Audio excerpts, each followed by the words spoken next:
And that's recording. And that's recording. And Hermes, what? I'm not opening the window for you right now. It's cold. I know, but you can't go outside. My cat is... No. Oh my god, okay. I'm just gonna have to ignore him. Right, well, welcome back to Mighty Nine for the final episode, where... I mean, you kind of should know the drill by now if you're watching this as the last episode instead of any of the other ones, but... Welcome along to a recording session for a reaction. I'm going to react to the whole goddamn episode, every single last bit of it, and then some. Yes, Hermes, I know.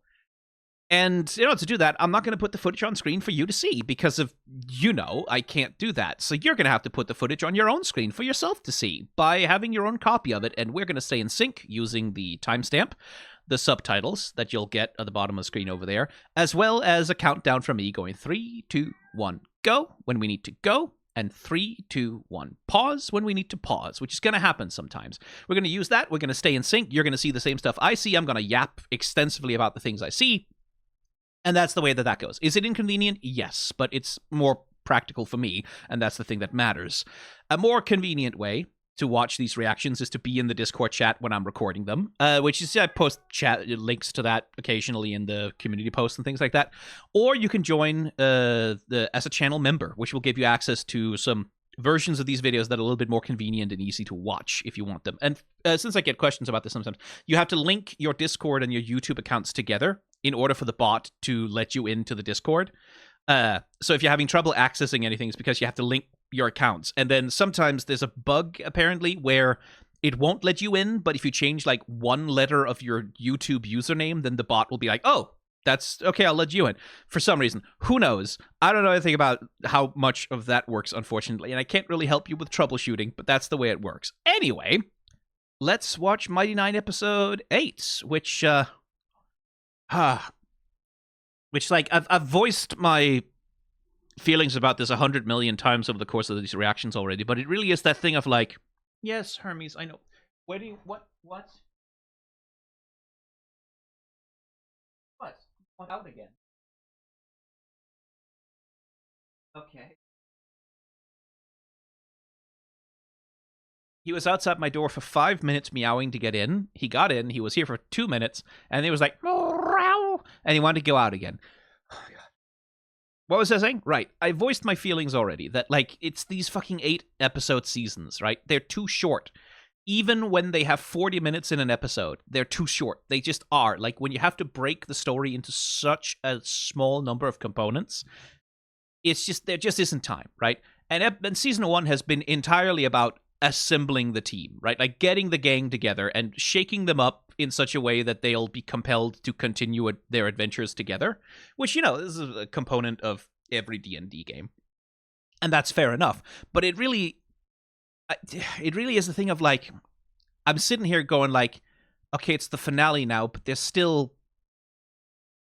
at least 4 or 5 episodes of, like, a typical TV show that we're kind of missing here, for the characters to, like, relate to each other and like develop relationships and develop interactions, right? I think this show has done an astonishingly good job of pacing all of that out, of, like, trying to manage and give characters time so that it's not just, Caleb and not having their relationship and, like, maybe Caleb bouncing off of Beauregard, and then everyone else is sort of sealed off over in their own bubble. They've done a good job sort of trying to create moments for each set of characters to sort of interact with each other and develop something approaching a dynamic so that there can be a friendship between them that we can consider somewhat, plausible. But it's still, like, it's doing a good job of that, but it's still this thing that's, like, we're missing, like, 4 to 6 episodes of the characters having maybe smaller stakes adventures or downtime or whatever, where they can bounce their personalities off of each other and, like, really begin to develop dynamics and friendships that just aren't here, and they can't be here because it's all shoved into 8 episodes, right?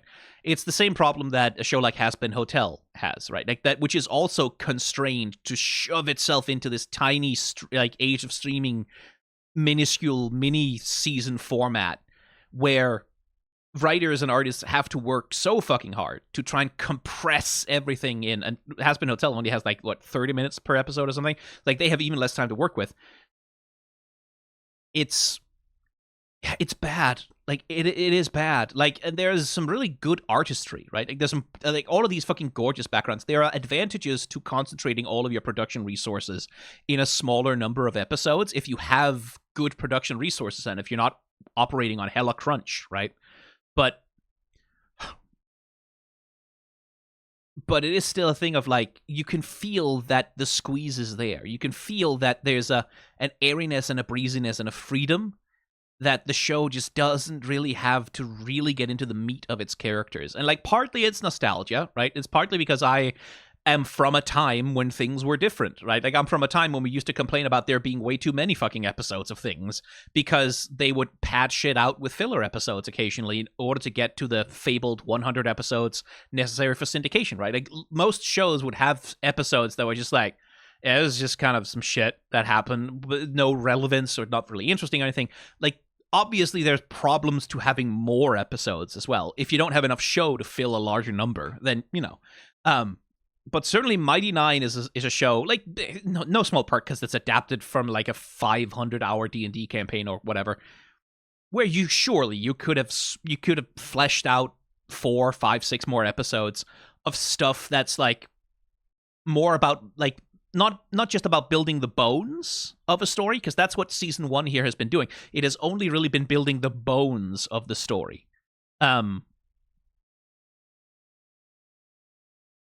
what I'm missing is stuff that'll build out the muscles and the fat, right? That'll build out all the other bits, right? All of the things that are maybe not as essential for the show to stand up, but which are part of the meat of it, right? Like part of the corpus of it.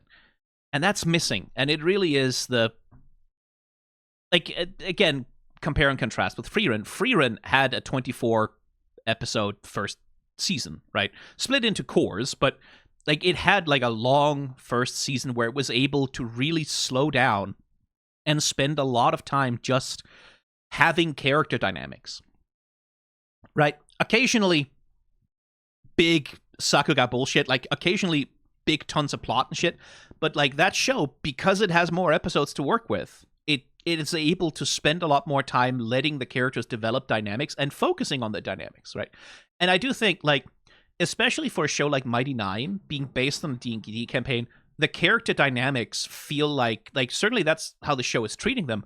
They are the big draw, right? The world building, the plot, the action, the villain, yeah, sure. But the stuff that's keeping you here, the stuff that keeps you interested in all of that world building, all those stakes and all that shit, is the characters at play. Who are these people? Why are they the way that they are? How do their relationships interact with each other? Nott and Caleb, right? The way that their deep well of self-loathing and self-hatred sort of interacts with one another, and yet by sort of putting both of their miseries together, they're able to make things a little bit better for one another. It's oh, shit, that's a compelling dynamic. I want more of that, right? I don't really need them to be fighting a million dragons. I'm still disappointed there wasn't a dragon in that mine, by the way.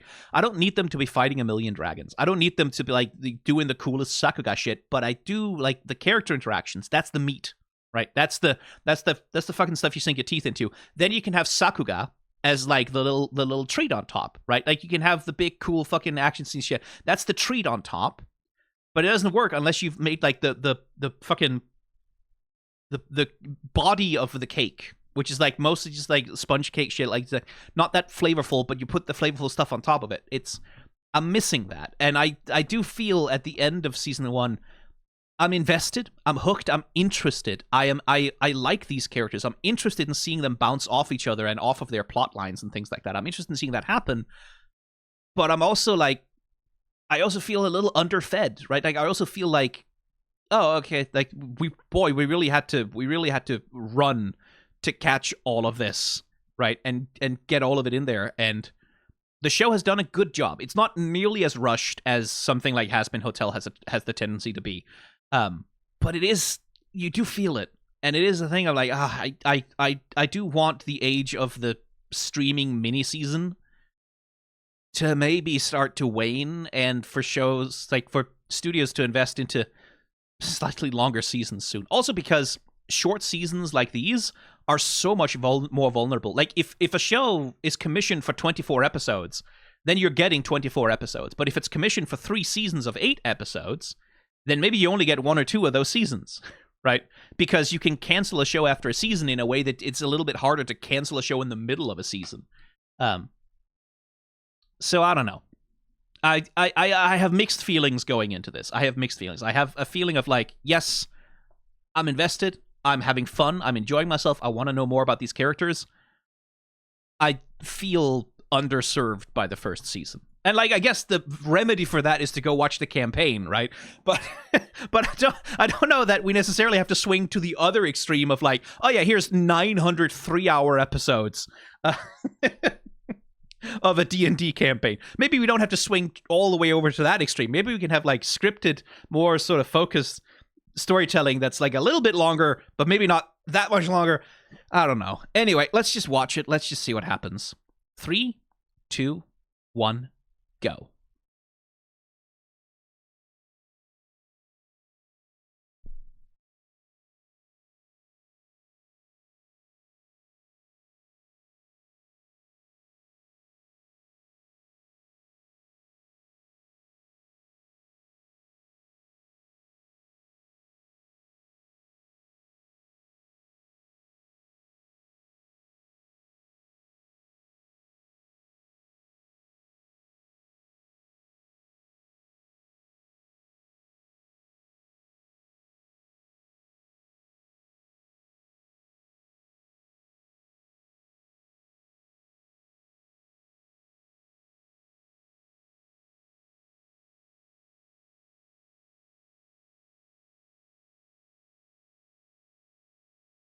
Oh yeah, you're going to show up at some point, aren't you?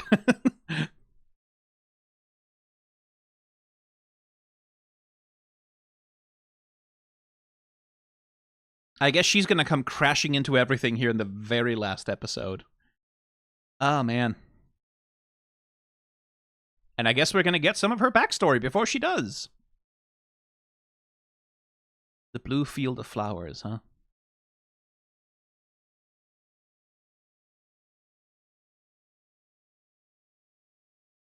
Yeah, nope, yep, correct.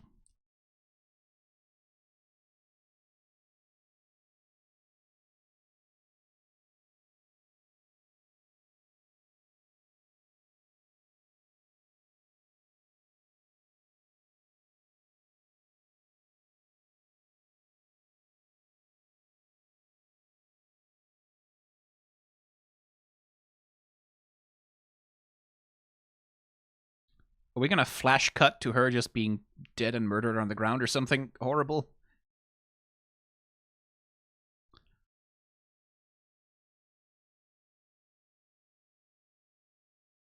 Oh, no, even worse than that. Great.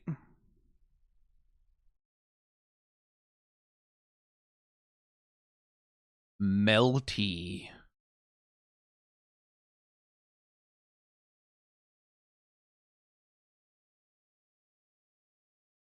Oh, the flowers triggered the reverie. Yeah. That makes sense.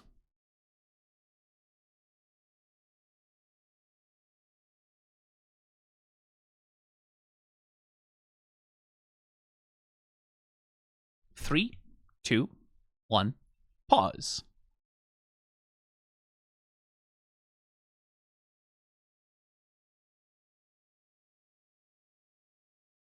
Yeah, so it's the classic way to render a field of flowers like that in 2D is each flower is like a separately painted 2D object, and then we just sort of deform and motion tween them to give them a little bit of independent motion to sort of give that illusion of depth and motion.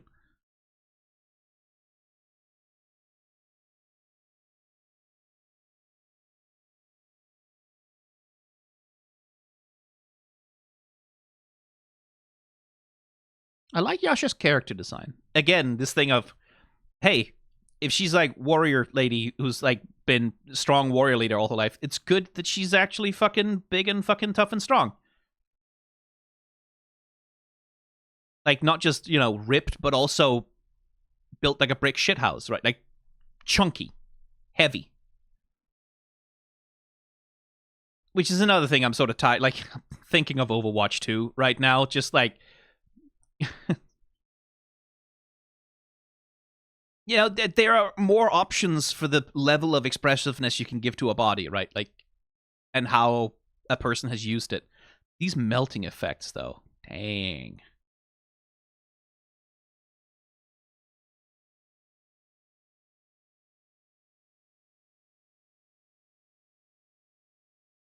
Evocative, I suppose, of her memories being melted away from her.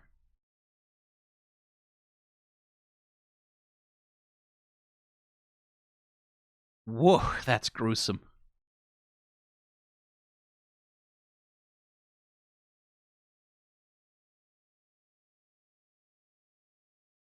Like paint.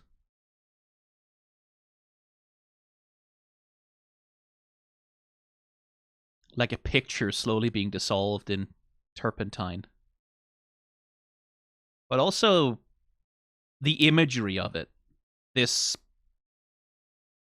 the slime, the clinging, the stickiness of it. Memory is as a kind of cloying oil.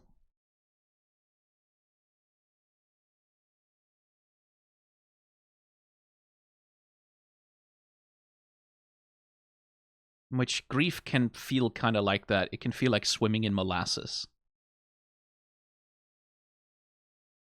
Did I forget to put down a marker? God damn it. Okay.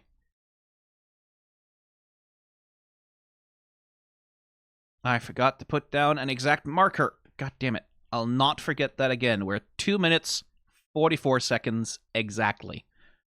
3, 2, 1, go.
No trace. No trace at all. Definitely won't activate a trap when you pick it up.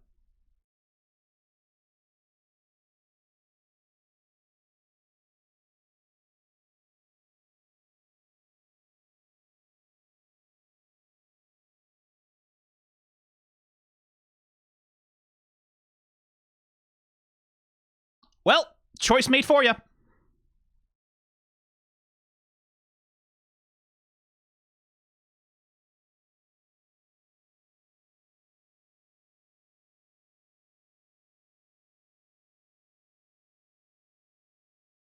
Yeah, set the house on fire. That'll do it.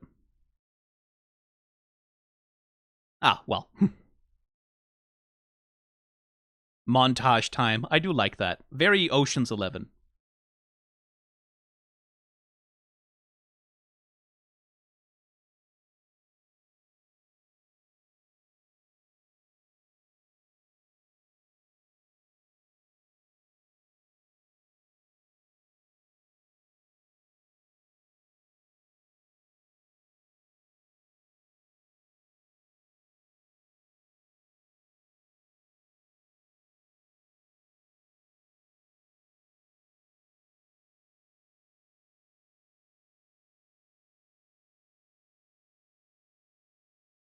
confident. Very confident.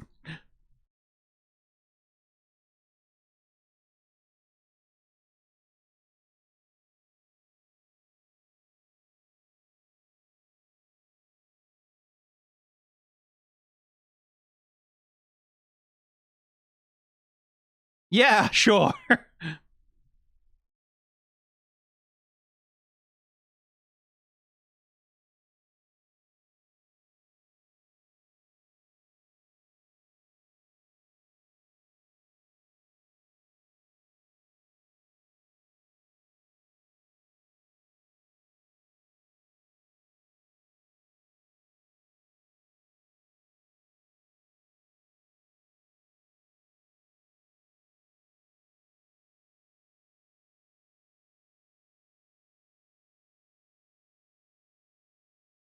The escape is the best part.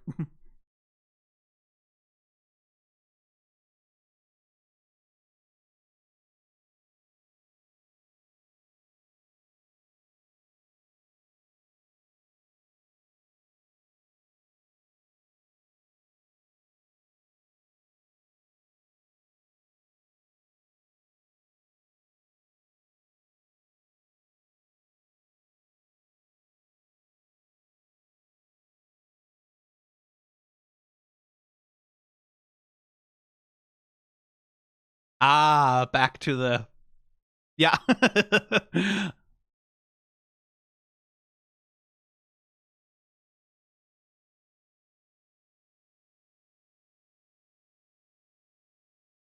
Throwing stars.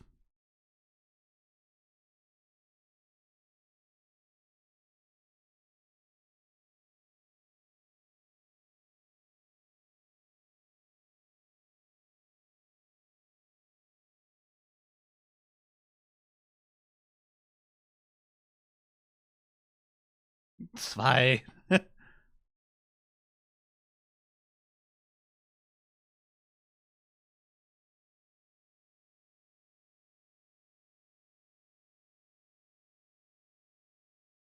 Salt?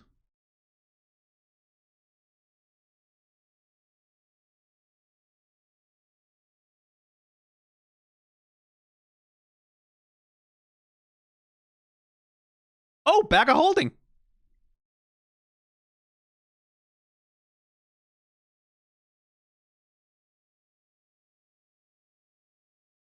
Get 2 bags of holding. You can do something fun with that.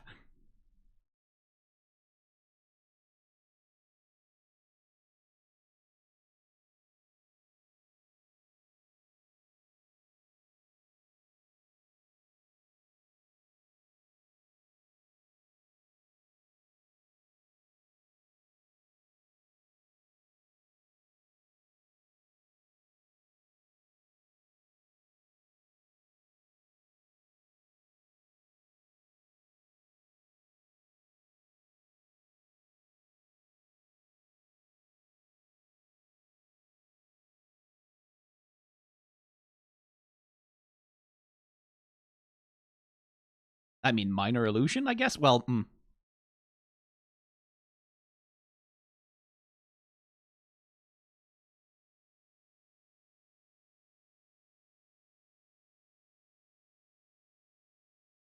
Oh, that'll be fun.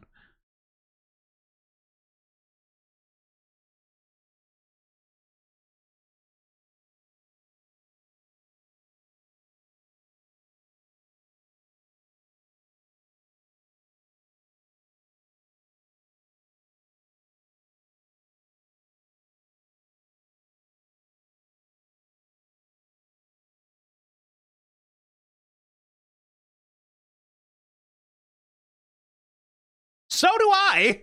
More episodes, please.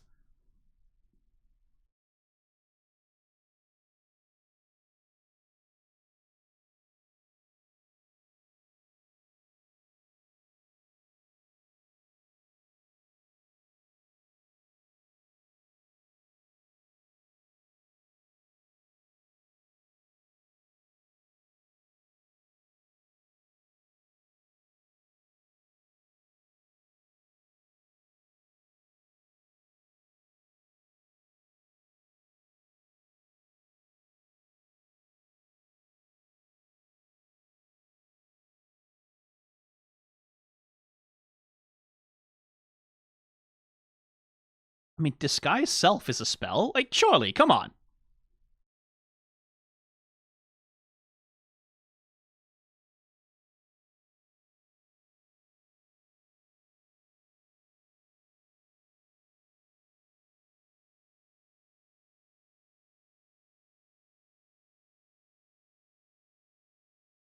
The top hat is a good.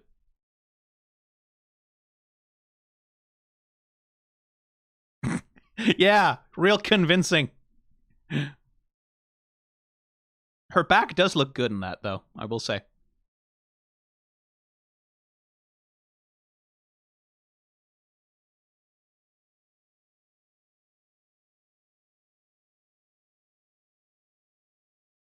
This will go wrong in so many wonderful ways.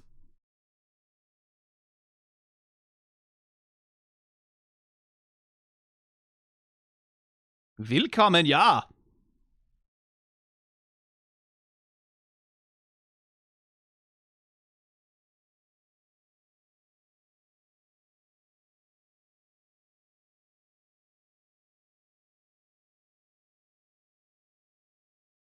I do like how viscerally uncomfortable and wrong she looks in that dress.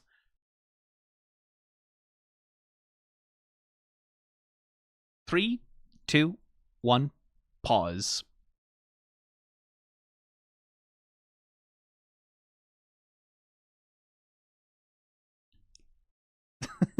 Just like, motherfucker. Knock-kneed, flat-footed. And then, like, it's not just that. Like, it's also posture, right? That her whole body posture, the whole way she carries herself, is just not the way that that dress is designed to flatter, right? It's this shoulders back, chest forward, chin high, hands on the hips, kind of like confrontational martial, right? And the way she walks, right? Like, it's all calculated to just not look like it belongs in a dress like that. Oh man, that's very good.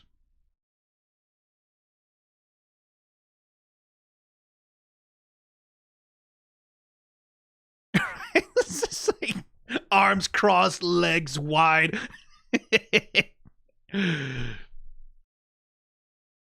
Whereas, like, the way that those dresses are designed and put together, right? Like, they expect a person to have, like, stereotypically speaking, feminine body language, right? Like, they expect, like, a certain amount of like, that specific kind of much physically smaller, air quotes, elegance kind of thing. I do like that. That's a good animation detail. Anyway, 3, 2, 1, go.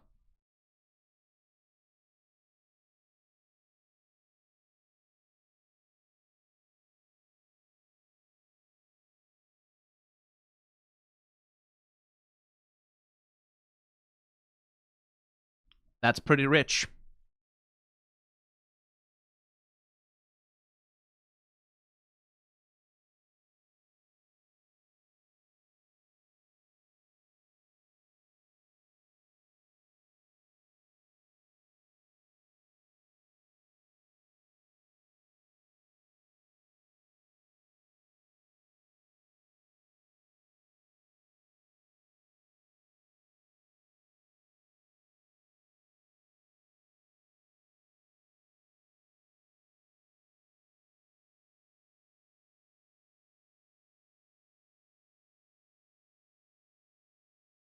You're gonna set off so many explosions.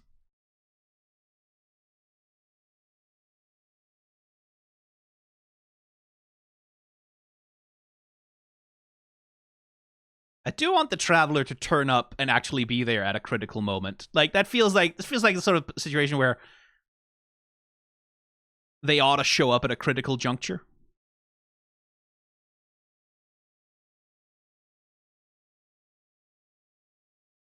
There's the artifact.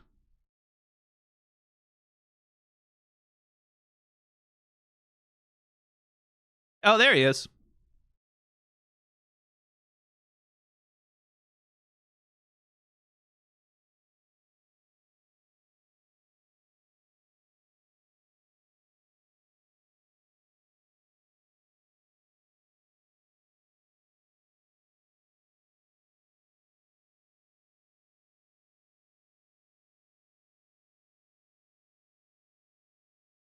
Yeah, asking Beauregard to be patient will work. Oh, look at Lord Sharp. He's there. Saw him.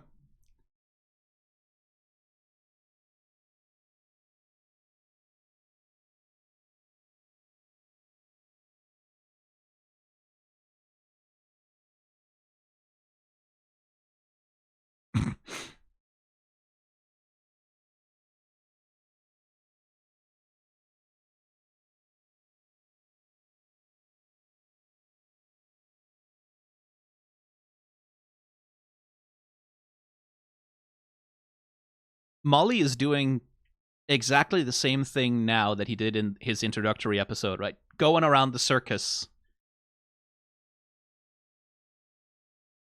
getting everyone ready, right? Like buoying up everyone's confidence and courage, exactly the same way that he did in his introductory episode. I think that's very well done.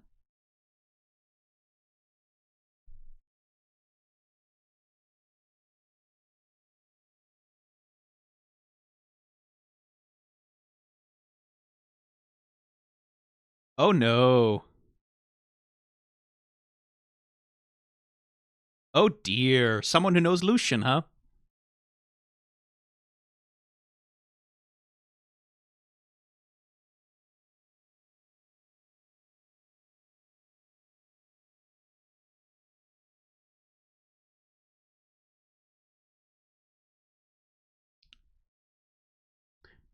Yeah, this'll work out. I mean, but that's the nature of a heist, right? Like, the nature of a heist is you make a plan, the plan is perfectly executed up to a point, and then shit goes wrong.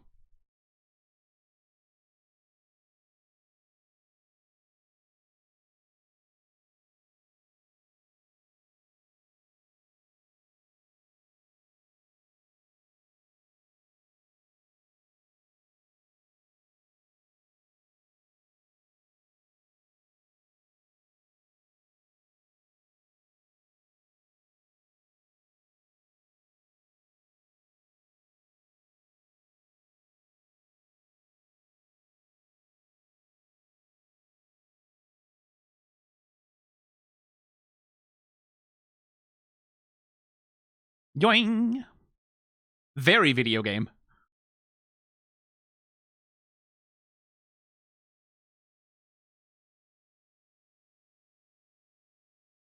Ooh, look at those backgrounds in the sewers. Water, huh?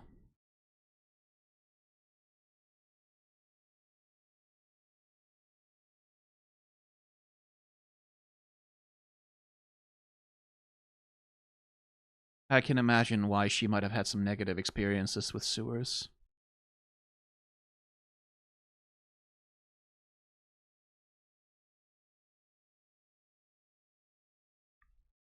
Hmm.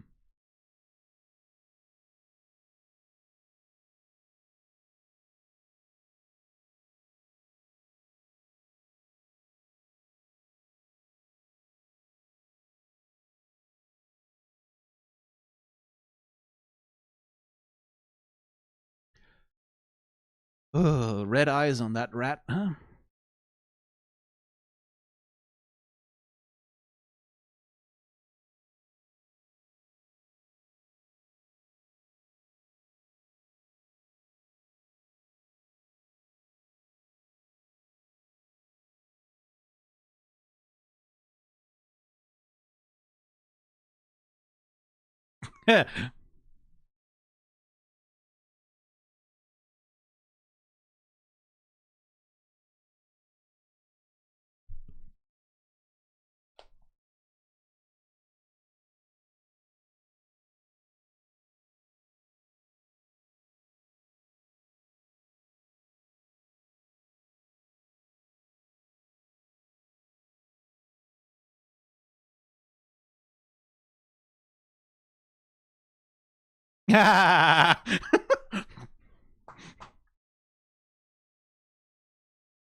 Yeah.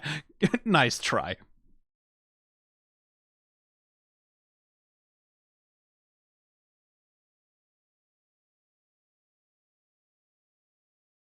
Ja, Bren, you should be doing, ja.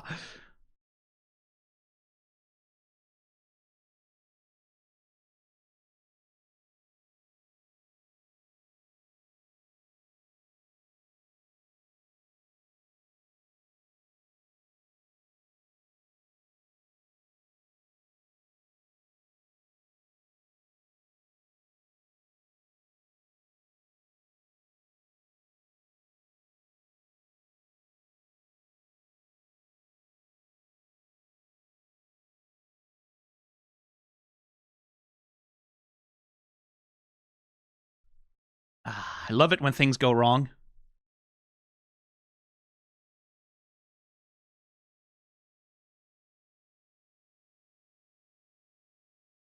Really not the time to overcome hydrophobia.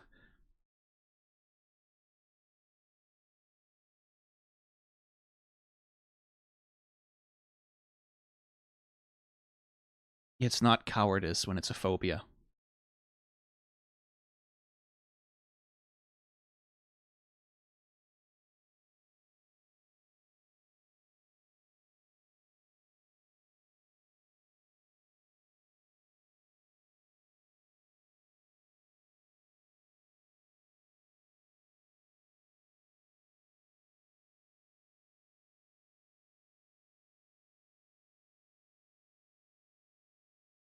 That's a big fucking deal.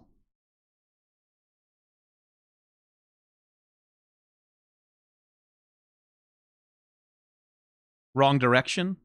Oh no.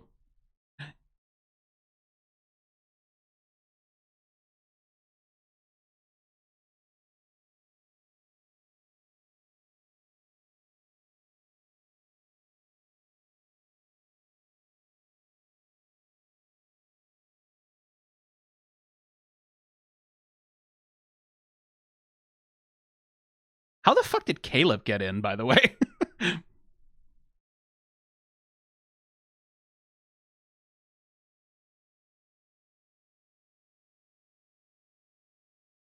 Yeah, just a 20-foot jump.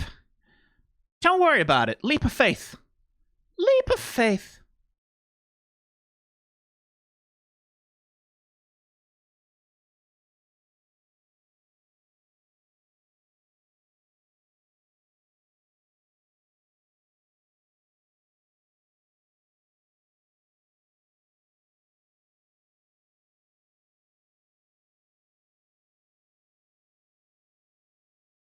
The tension is good. I feel the tension.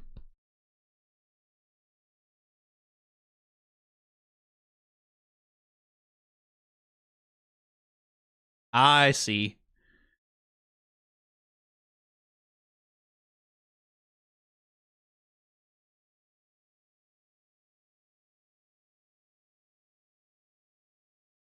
A little divine intervention would probably not be bad.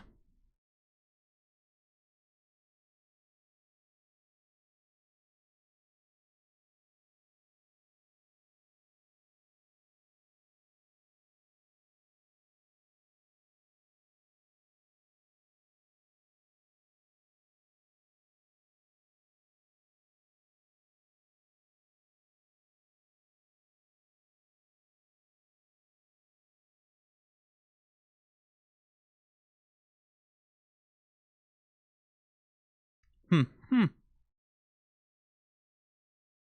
There's a bit of jealousy in that voice.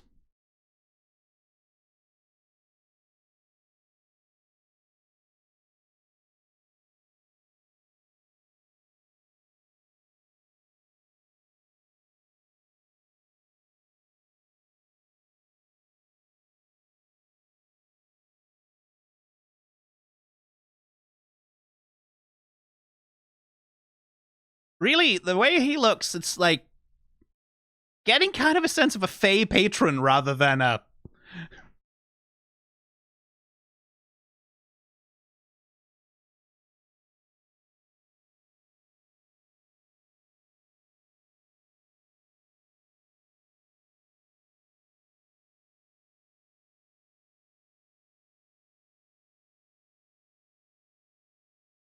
Oh, there he is.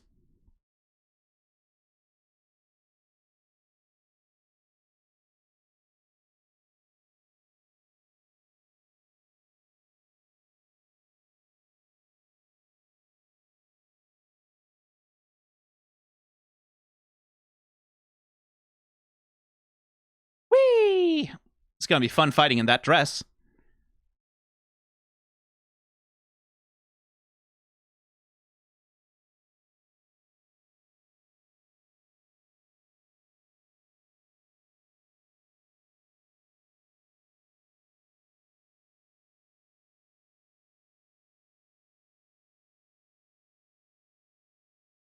There we go. Now we can move.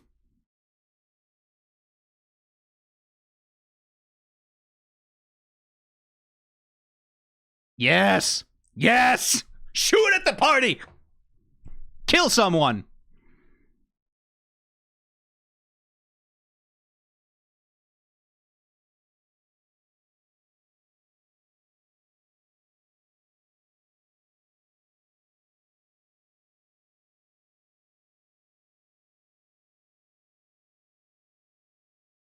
Whee! That's a big fucking firework if it blows people away that far.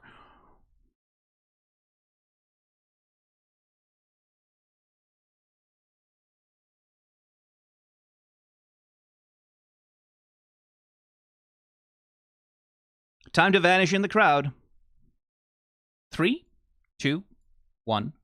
Pause. Really didn't want to pause at any point because I was kind of absorbed in just the drama of it. It's good tension building. Because they're building up slowly all these little micro things that go wrong, all these little tensions that escalate. And they're doing a good job cutting between, like, problems, right? They're cutting between issues that are happening in order to keep building it up. There he is. He doesn't get to do much, apparently, but it's nice that he's there. And it really is fully classic Ocean's 11 shit, right? Like, it's this, like, a plan that goes off perfectly halfway, and then unforeseen circumstances, little complications, like, for example, the fact that he doesn't remember who he is, but she does. Oh dear.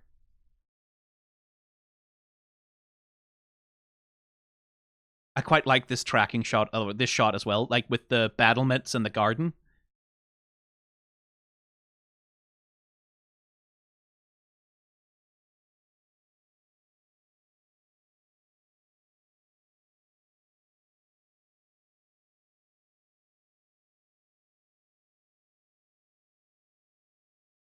This shot, too, kind of floored me a little bit. Like, that's a very good way to do it. With the candle, or the torch flame, slowly lighting up over here, and then, like, spreading that light all the way out across as Knot comes into view, and then slowly banishing the shot. That's really good. Again, props to whoever animates the light in shots like this, because they're doing a really, really good job of capturing, like, the sort of liquid feeling of a shadow melting away.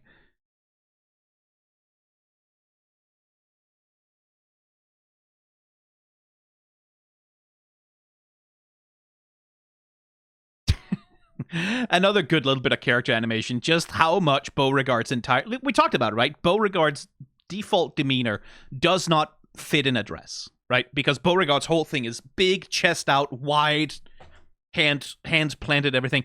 How is she acting now? Well, elbows close in around the body, arms, like, out like this, and generally sort of, like, a lot of movement around the hips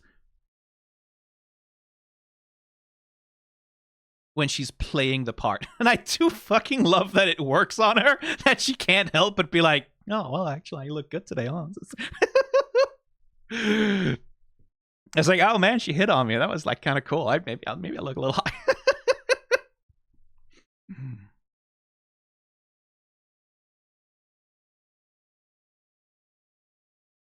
And then Caleb is doing his own part of the distraction, huh?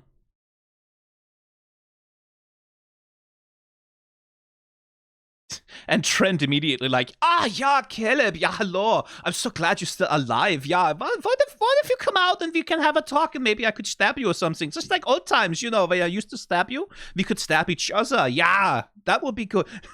Like, he genuinely sort of is trying to talk it out. Specifically as an excuse, like, it's keeping him on the line so he has more chances to look for him.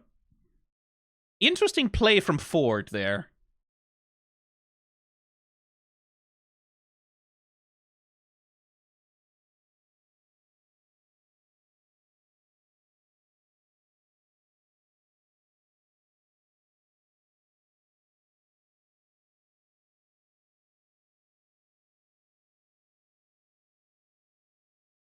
That hesitation is really well animated. Like, the foot comes close, and then, like, the way that the toes tense up in response even to the possibility of it. And, like, she's crying and sweating. And that is, like, that is what a phobia does. Right? A phobia is, like, it doesn't matter the rational thing. Right? Rationally, the water won't hurt her. It'll inconvenience her. Rationally, the water presents no danger whatsoever. But the trouble is, when you have a phobia, that's because your brain has decided. Your brain has just decided that this thing is a threat. This thing is a danger. This thing is going to hurt you, right?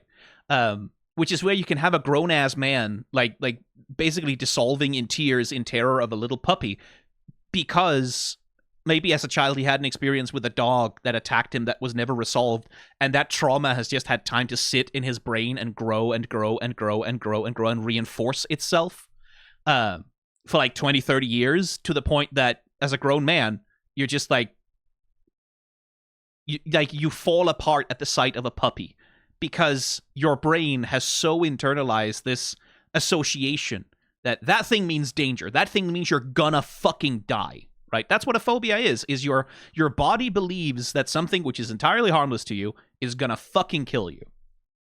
So there's no cowardice here. It's you are fighting the lizard brain. You are fighting your own survival instinct to even try to do something like this, right? And once again, Knott's response to it, right,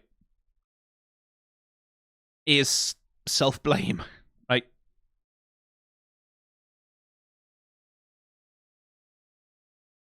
And we get that reflection again.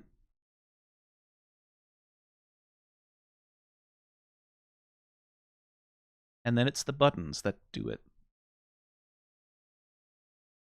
These little inconsequential reminders. I like that. I like the use of the buttons as signifiers of the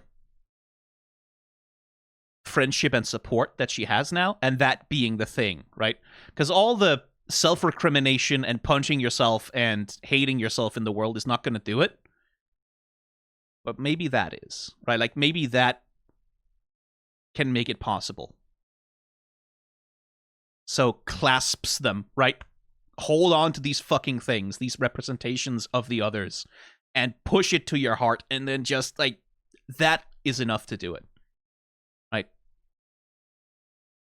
It really is. You cannot abuse yourself out of a phobia. You cannot shame yourself out of a thing that makes you ashamed.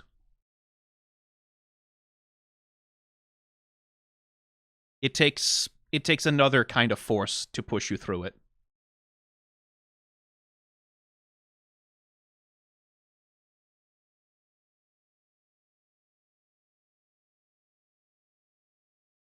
And then there's this guy.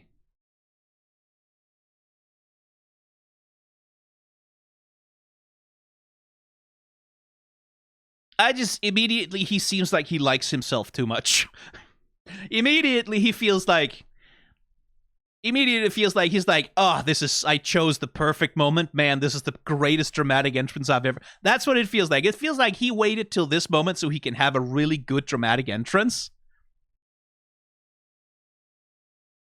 And that's why he didn't show up until now. It's because, it'll be so good if this is when I show up. Also interesting that she can punch him. Like, it feels like a god wouldn't be normally vulnerable to regular blunt damage. I wonder what the deal is with him. And also that little... Friends. That's not a friendly surprise. Like, that's like, oh my god, you've made new friends, I'm so happy for you. That's more like, someone other than me? I'm not the only thing your life revolves around anymore? That's what that feels like.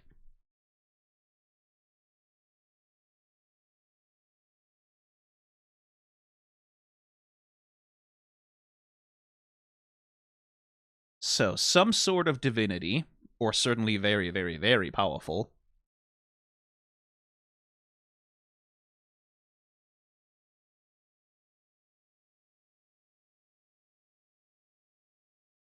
Still love the water effects for Ford's powers.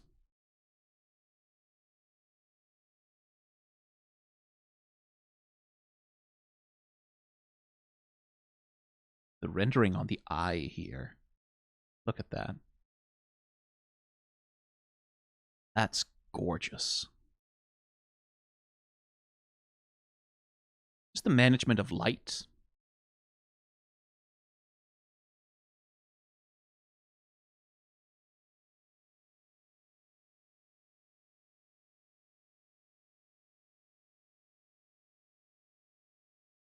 And then these fucking fireworks rocket... Like, fireworks are explosives, I know, but still. I didn't know they had enough high explosive power in them to throw people, like, bodily through a room. I guess they're magic fireworks.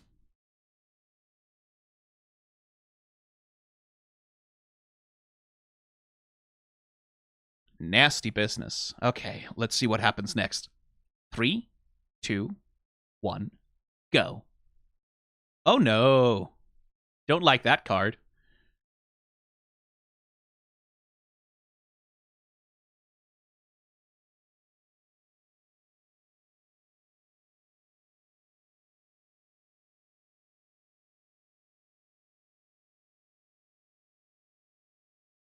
Ooh, traps.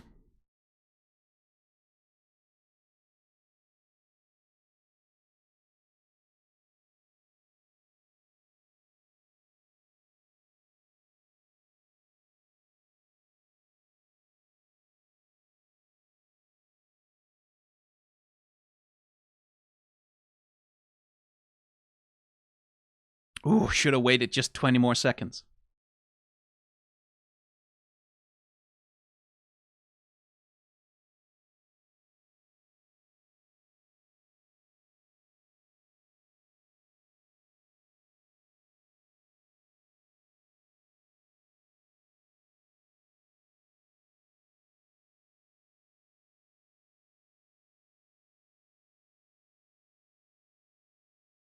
It really is late in the game to introduce the secondary villain.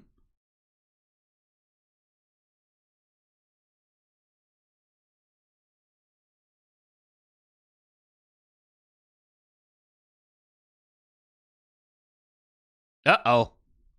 Oh, wow.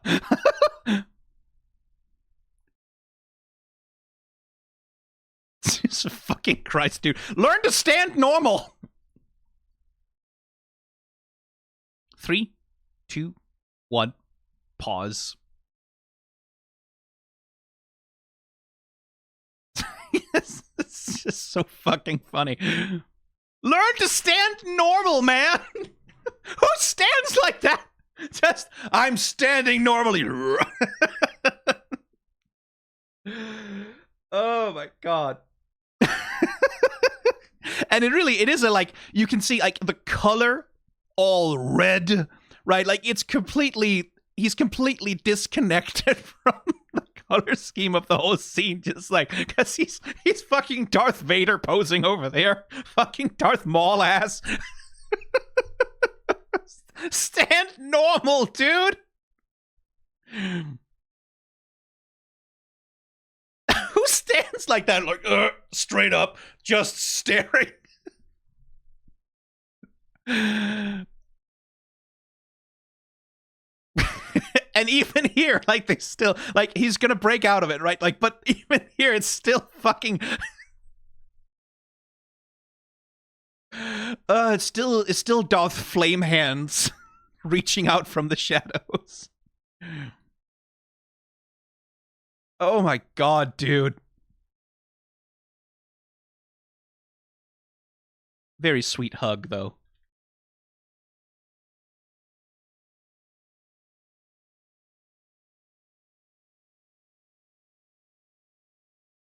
Three, two, one, go.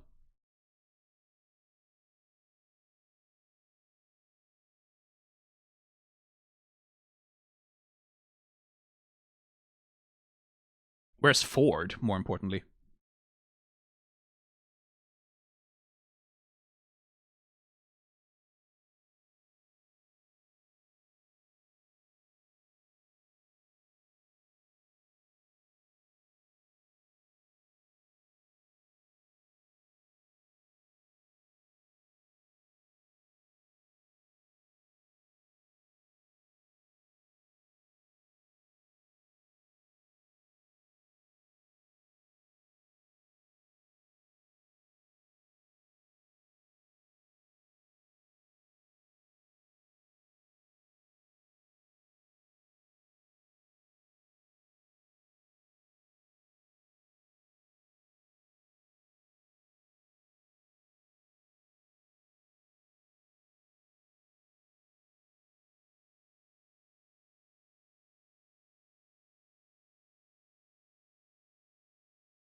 Well, there goes the escape wagon.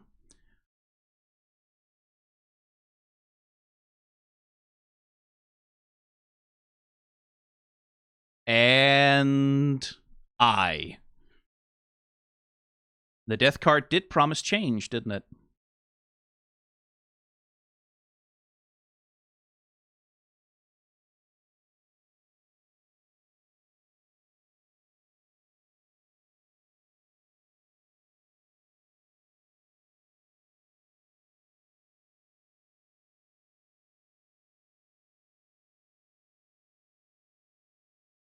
Not the Empire.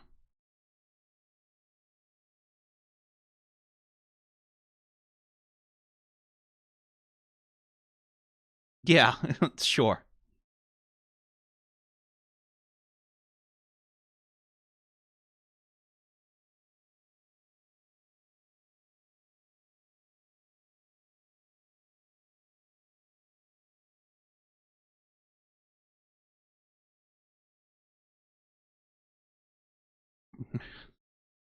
Three, two, one, pause. Yeah, come on, Brent, join me. We can rule the galaxy as father and son, yeah. It'll be sort of a Darth Vader Luke Skywalker arrangement. I won't cut off your hand unless I have to. Yeah, rule the whole galaxy, yeah. An age of permanent peace. I have brought peace and stability to mine galactic empire, yeah. You are a cliche, Trent. A fun cliche, but a cliche nonetheless. Anyway, he's obviously not being serious, even remote. He's gonna kill Caleb the moment he has the opportunity. But you know, fun villain. 3, 2, 1, go.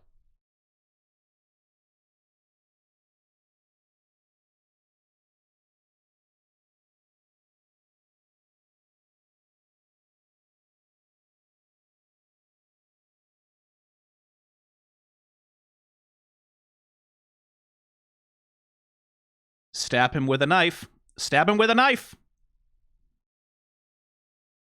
Honestly, I think Trent wouldn't see it coming if Caleb just stabbed him with a knife.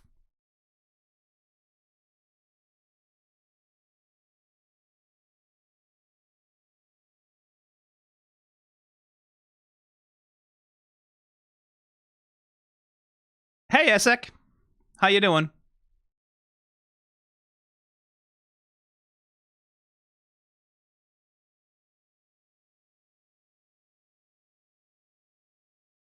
I love it when things go wrong.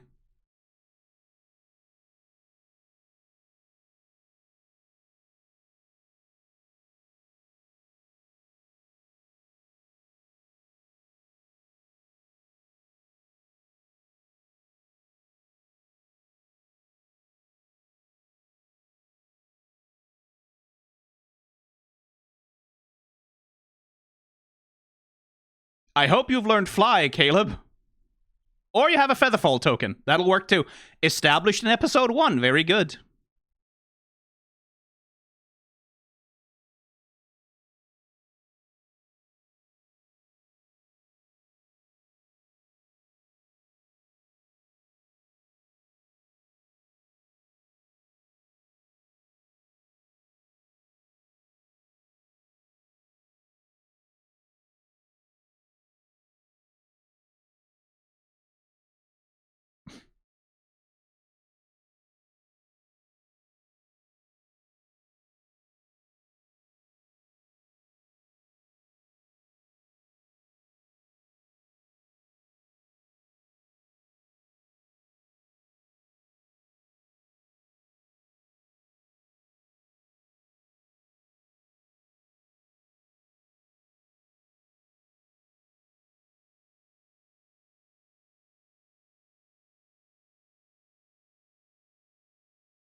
Sewer time! Please don't put it like that.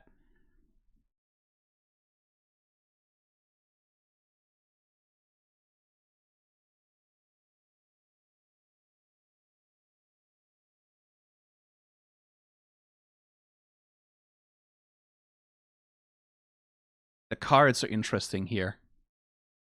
3, 2, 1, pause. I love it when things go badly wrong.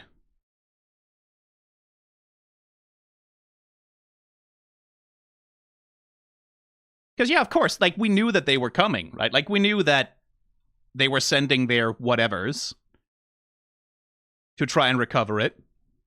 We get a little bit of Dragon Ball shit going on.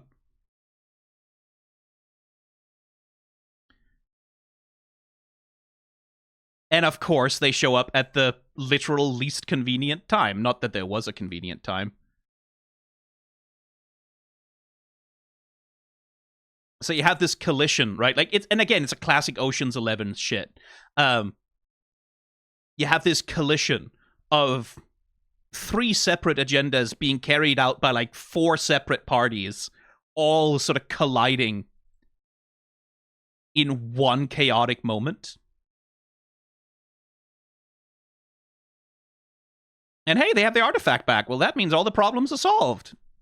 Minus, you know, minus all the people that want the Mighty Nine dead. But hey, everything else is fixed. Everything else is good.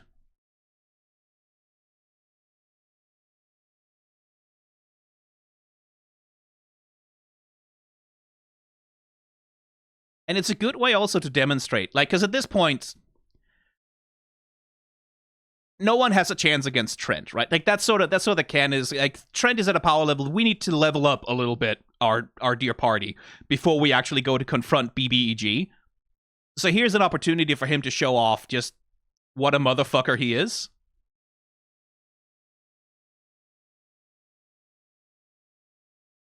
Without necessarily having to take it out on the party, right? Like, you introduce a whole bunch of faceless mooks from wherever, and then he can get to be cool while snapping them in half, and the party gets to survive, right? It gives the party a plausible way out of the situation, right? Other expendable mooks showed up to get torn in half by Captain Lightning spells.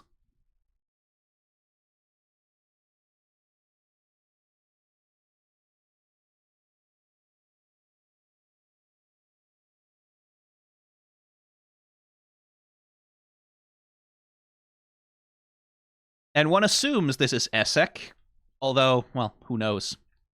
He is walking, so maybe it's not him.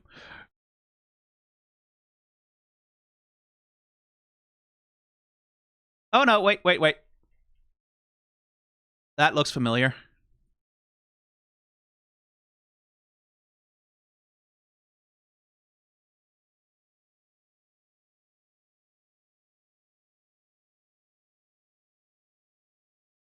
Let's have a step back and have a look at that scene with Molly, though. Anonagon. I know that word.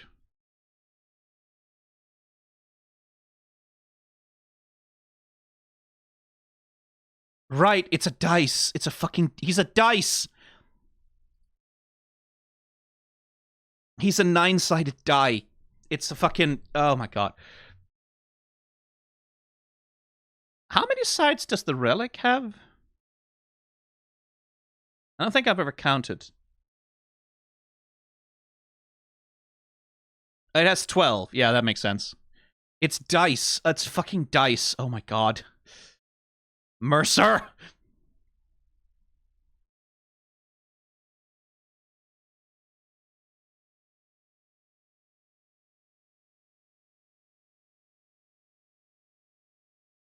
Some flashing light warnings here.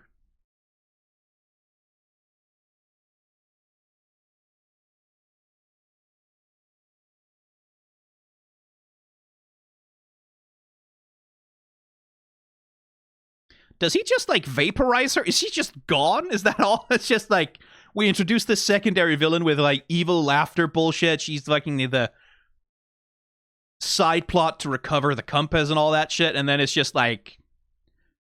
Yush! Because, like, I don't see a body, and usually, like, the thing is in fiction, if you don't see a body, people aren't dead, right? Like, no one's ever dead when the smoke clears.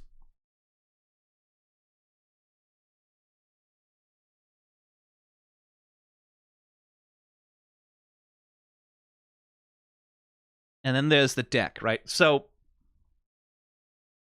the deck is fate, right? Functionally, essentially.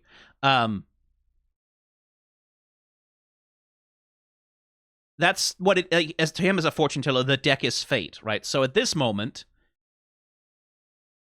fate is all up in the air, right? It's all been sort of blown to shit. It's all been blasted apart, and what's left is the eye. And that's what makes it interesting.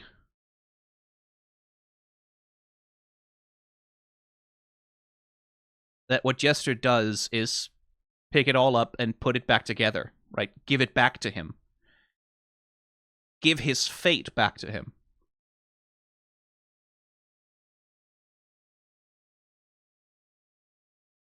Interesting.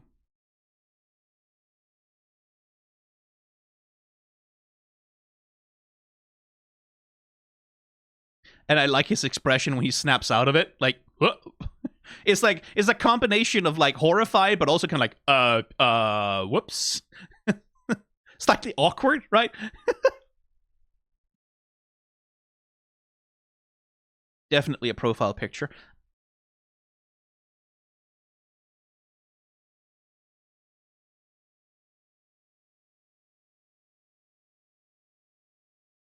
It's still funny that a fucking Featherfall talisman of all things looks like a giant fireball.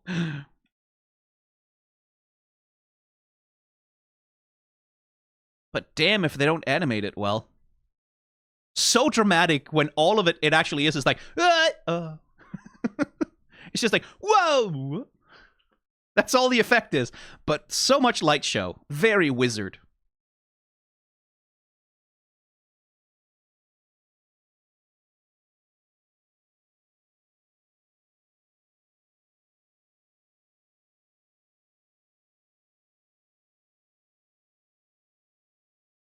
Oi.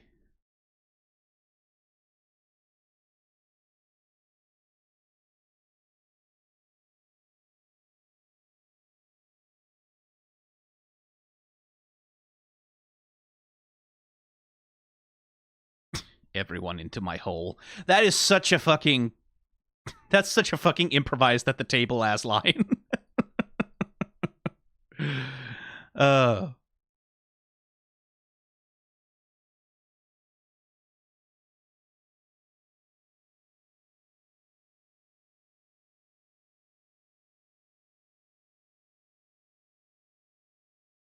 All right. 3, 2, 1, go.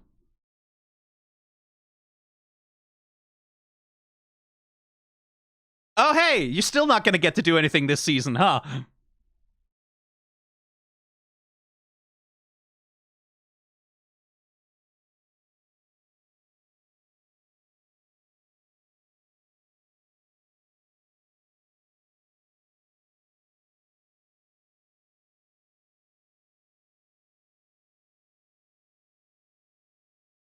Oh! Oh boy. Polymorph, I guess.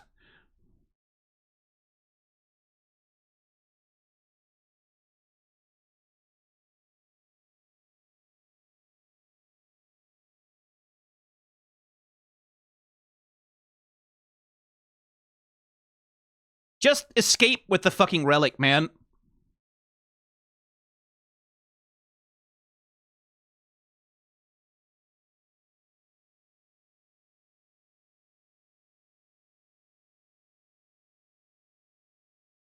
Don't try vengeance. Just get the fuck out of there.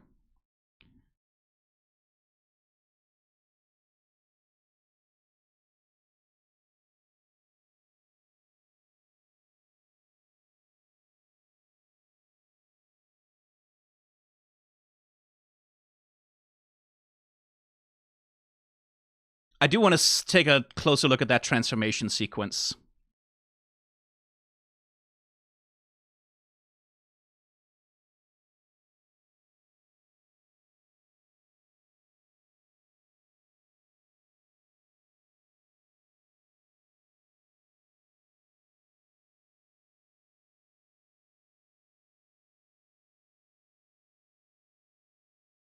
Go. Go, go, go, go, go!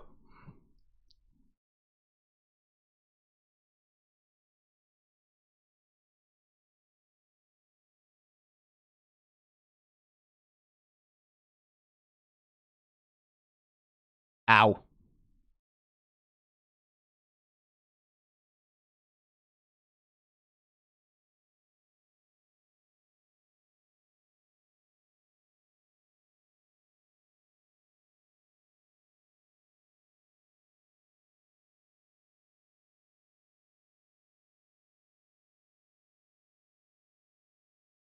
Okay. 3, 2, 1. Pause.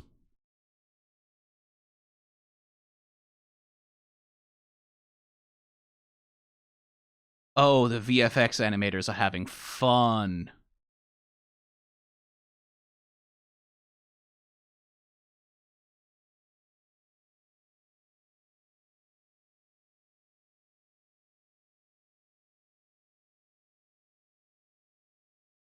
Wish.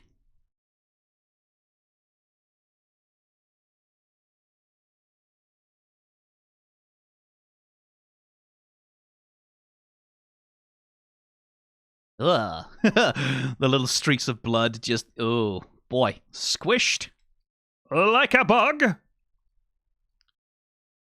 But let me see that transformation sequence, cuz...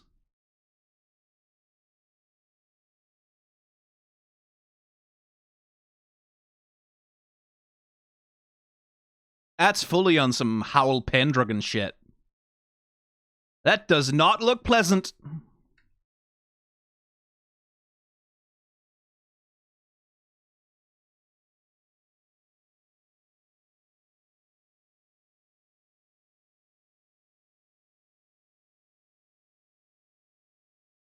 You know, with a name like Eardwolf, I would have expected him to transform into, you know, a wolf or something.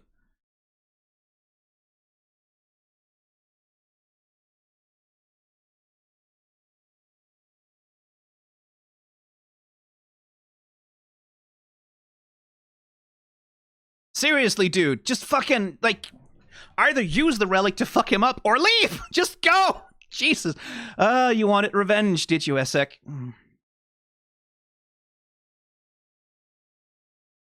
Wanted a little payback? Well, they got the relic, at least.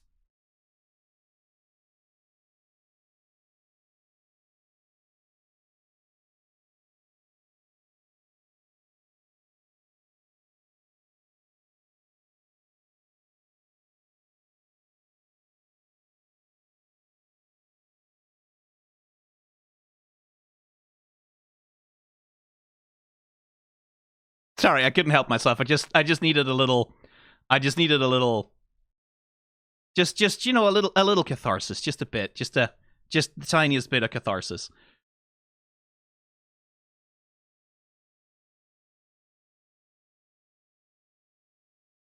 And we do a little bit of... After all this very impressive character animation, right? with the bird and Astrid tumbling end over end, and like the elf and everyone fucking eating shit. Then we do a little bit of sliding PNG, right? Then we do a little bit of just hold a pose, slowly slide the PNG across the screen. We get a little bit of that as a treat, which is fine. Like, that's not a problem here.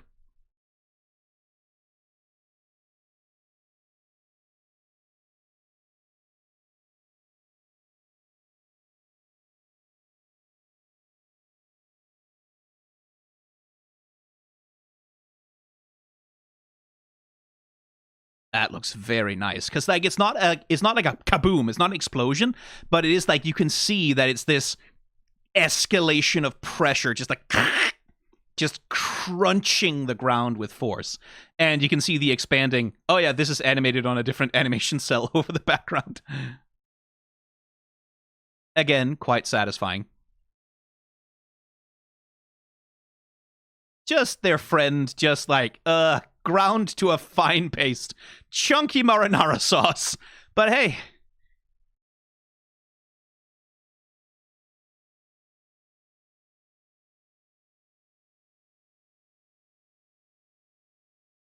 let's see the old man dance. That spell is very cool. No idea what it would be in D&D terms. I'm not familiar with any sort of ribbon-based constriction spell.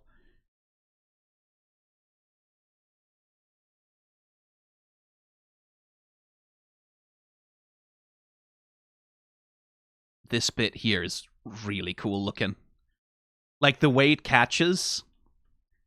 Snap, right? You get this flash snap, and then rear back, and you see the ribbon goes right, and then the rest of it follows. He just kind of stays in one space on the screen. And then you get that buildup of tension, and then the pull, and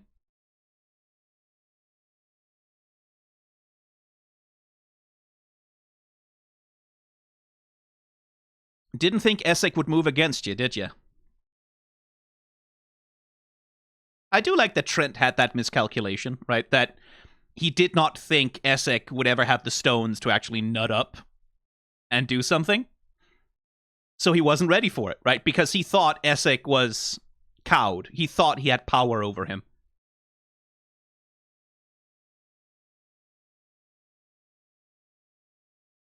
Anyway, 3, 2, 1, go.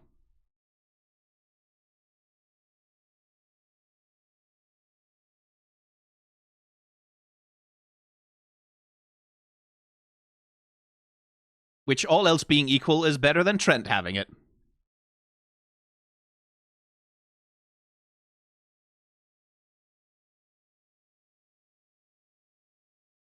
Thank goodness Ford is hungry.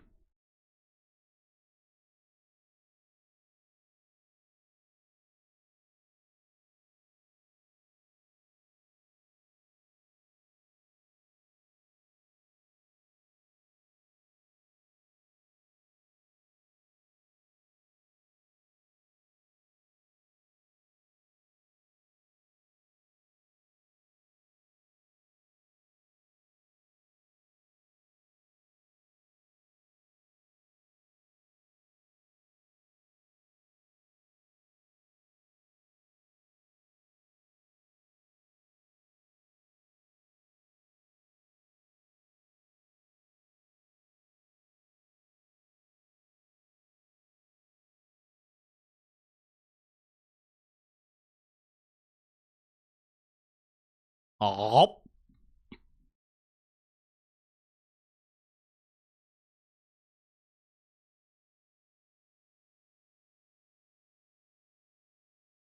I really thought he was going to swallow it. Okay. Well, this'll work out fine for everyone.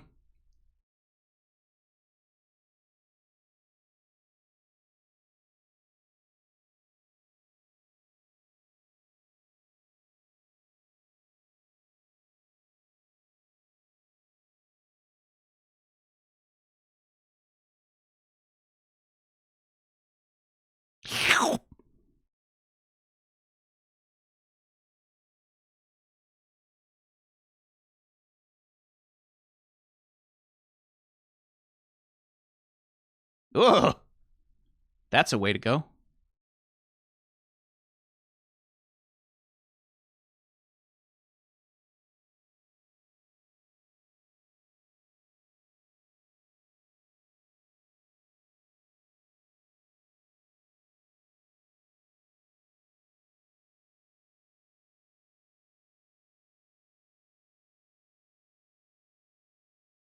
Are we really gonna cut to the fucking end credits here?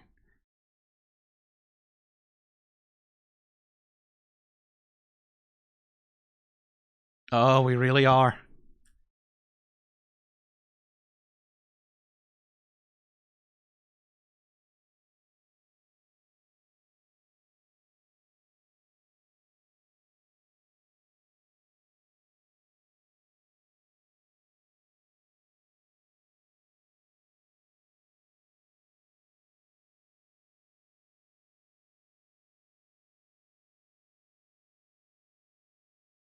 Oh, hey!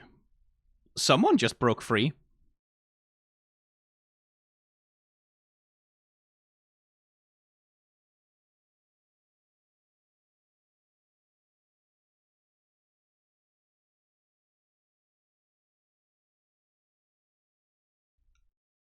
Yeah, basically just cut in the middle of the episode, huh? Oh, man.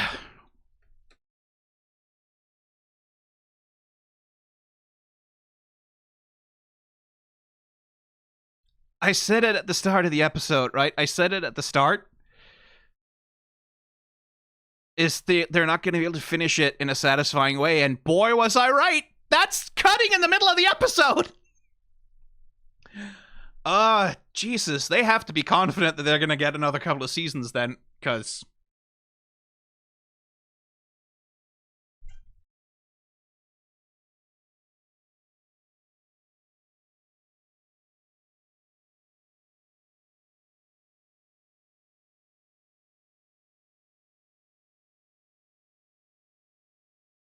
Yeah, that's not a very satisfying ending. It really, really, really, really isn't. It really isn't. And this is more or less the thing I was afraid of. Is they can't, like, normally you would want a season to have, like, beginning, middle, end, right? Like, you have, like, rising action, you have, like, the usual ebbs and flows of, like, a dramatic arc, and then by the end of the season, you have a big blowout. Like, a heist, for example, is a good ending to a season. A big blowout, some shit goes wrong, but you resolve the heist, right, at the end. It's like, you finish the thing, and then you, like, after the heist job is over, that's when you get, like, the scene of, like, oh, and this is the twist in the very, like, this is the cliffhanger for the thing, but just, oh, it turns out there was another, like, it structurally it makes sense, but it is that thing of, like, it is a final episode that ends on nothing but more questions and no answers whatsoever. And that's, oh, that is tough. That's tough to find satisfying. The final episode doesn't give you any closure whatsoever for anything. No closure on no things. You only get questions, you only get setup. And that, in fairness, I'm very eager to see the second season. Yes, please. Give me some fucking closure. So it's successful in that sense of, like drawing the audience to want more. Oh, no, yeah, that worked, but I'm also a little bit like, it also feels like I'm being jerked around a bit. And that's going to feel fine, that's going to be better once the second season is already out. Right, once the second season is already out, and I would have the ability to go and watch the next episode right now, that'll be fine. But right now, as a viewer, I do feel a little... I feel like the season is half finished, right? Like, I feel like I got half a season. I feel like I got jerked around a little bit. And that's, again, that's not really the fault of the show so much as it's the fault of the format that the streamers are constantly forcing on these shows.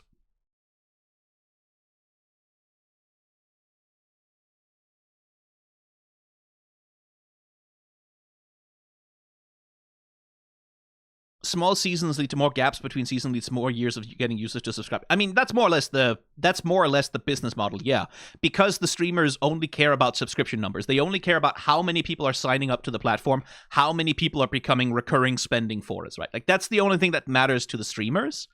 And because of that, it makes sense to have these smaller seasons, because it means that if you have a smaller 8-episode season that you can put out like more breaks, but also you can do it more often.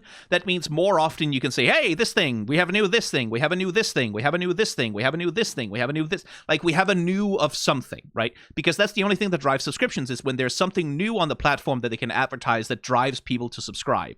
And once people have subscribed, that's when basically inertia takes over and most people just sort of keep their subscriptions going even if they don't use them all the time.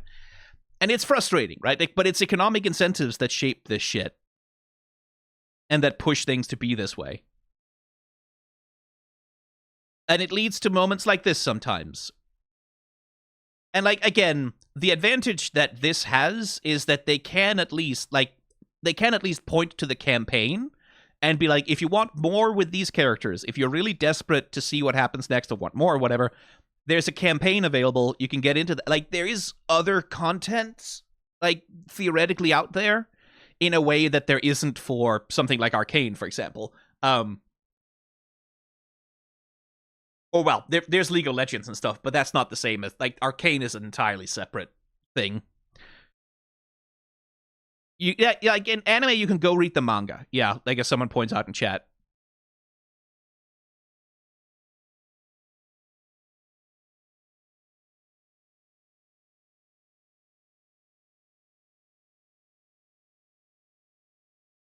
Fucking Naruto running dipshit. Hajimete kimi to shabeta.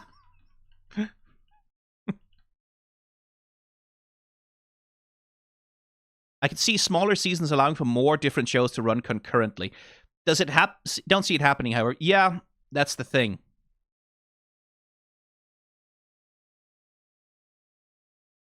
Is like, in theory, right, having more smaller seasons of more shows would be good. Like, it would be good if that meant there was more broad development of more shows for, like, more niches and more genres. But that's not really what happens, because it only matters that they have a new season of something if they can advertise it. And there is only so much room in advertising, right? Like, there's only so many new shows you can advertise at a time. There's only so many of them. There's only so many ways you can target them. There's only so much room in a marketing space to market these things, which is why you've never heard of Apple's many original movies, right? Like, the many original movies that are on Apple TV, you've never fucking heard of them, because that advertising doesn't reach you anywhere, right? Because there isn't room for it. Like, the social internet can only really talk about a limited number of shows at a time. Right? Advertising these things through traditional means is just not really available in that way. Like, it's something that theoretically could be good, but in reality just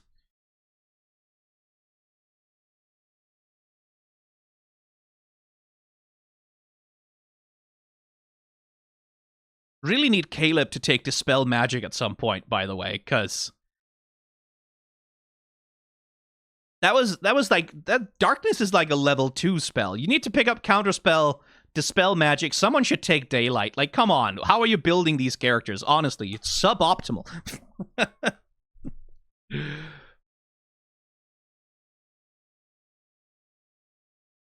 He used all his Dispel Magic in Trent's room. Yeah, I guess that's fair. And also, the show doesn't actually operate on real D&D. Like, no one's having to manage spell slots in this show, clearly. It's not operating on literal D&D rules. It's using them as a guide and then operating on narrative.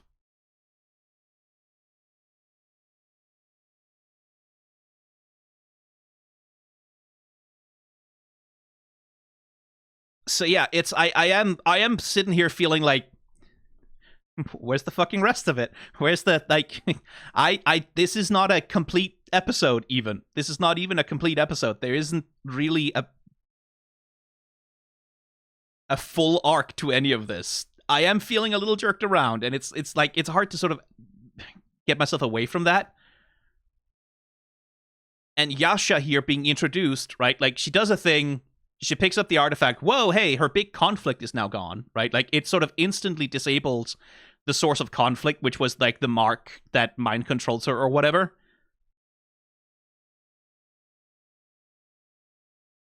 And then that's the cliffhanger, right? Like, that this scary orphan maker barbarian woman who's been murdering everyone the whole time all of a sudden is like, okay, cool. Oh my god. Okay.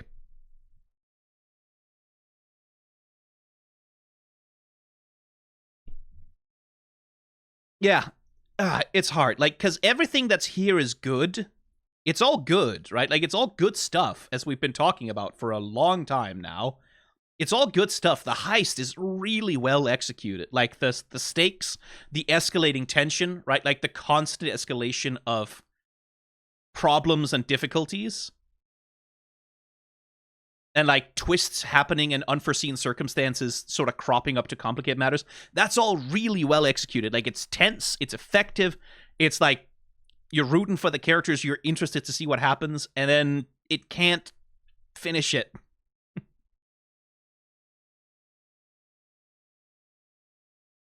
At least, like, when he shoved it in his chest this time, it's like, it just sort of magically goes in. It didn't have to break open his ribcage, which is nice. Did he get, like, +8 strength or something? Like, it's like a temporary buff of, like, +8 strength so he can actually roll strength rolls. Yeah.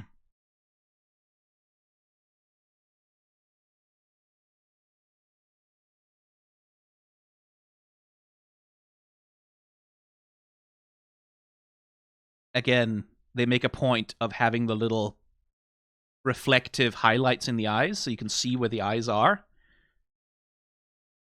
And again, so much about, like, this especially, with these dark, heavy, pure black shadows all across everything. Such a 90s anime OVA vibe to it.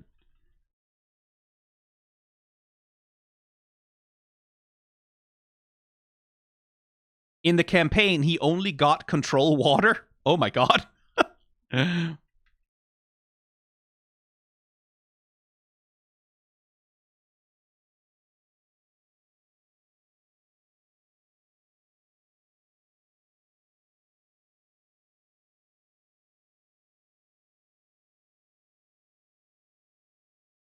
Control water is a pretty powerful spell, I will say.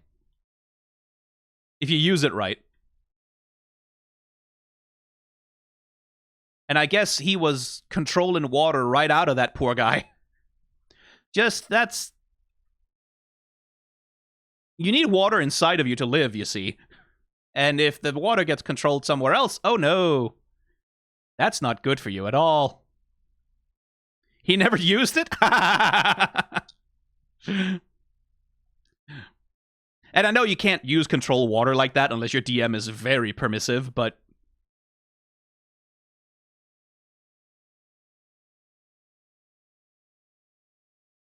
Yeah, control water is one of those spells that, like, very quickly can break, right? Like, can very quickly become stupid powerful. I've used it. I had a cleric in one D&D campaign where the scenario that the DM has set up was that we were sailing a ship along a frozen river, right? And there was like a winter elf and his goons were chasing us on a ship. And we had to avoid all the icebergs, but they had like an enchanted ice ship that could just kind of like glide over the ice, and like there was no... So it was supposed to be a series of like difficult skill checks to sort of pilot this ship to get away from them. Unfortunately, I had control water. So I was just like, oh, I just move all the ice out of the way and like make the river bigger. And we just got away. Which, you know, I'm sure that was the DM shooting the monk, right? Like, that was the DM setting up a scenario in which I have the tools that allow us to get out of it. But, like, Control Water is a spell that, like, if you know what you're doing with it, you can break things quite badly. Much like many D&D spells. Like, in the same way, like, if you operate on peasant railgun logic, then you can break anything in D&D. And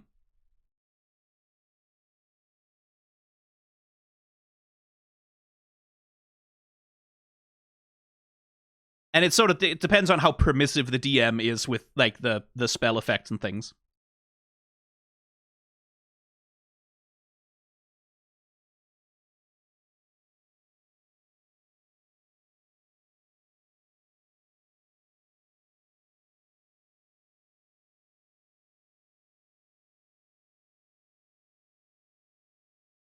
It was a good wizard fight, this, though. We finally got the wizard war. And I do like that Essek gets a chance to fuck Trent up a little bit. He's deserved it for a long time.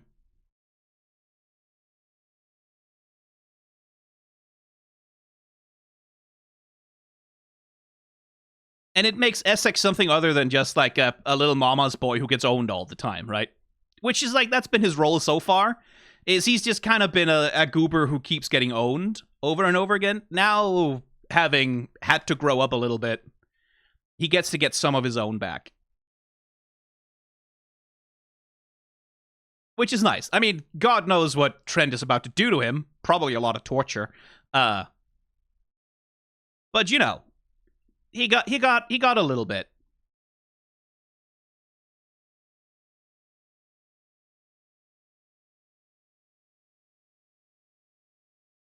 I thought the Virat thing already did that for Essek. I mean, yeah, that was his Breaking Bad moment, right? Like, that was the moment of him,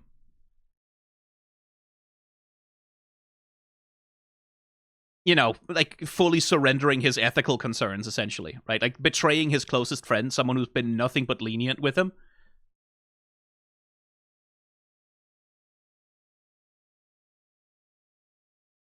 But this is a moment of, like, he begins to take some more active action, which is nice.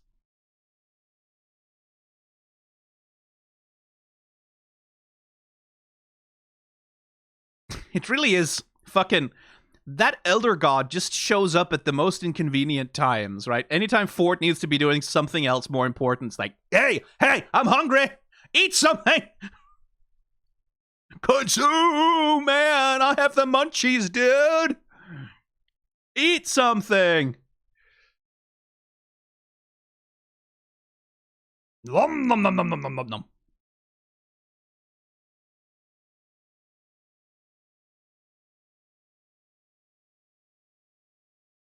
Yeah, feed me Seymour. Exactly. The breakdown they do inside the episodes shows the composition work they did for the wizard fight on Inside the Mighty Nine. I might look that up at some point.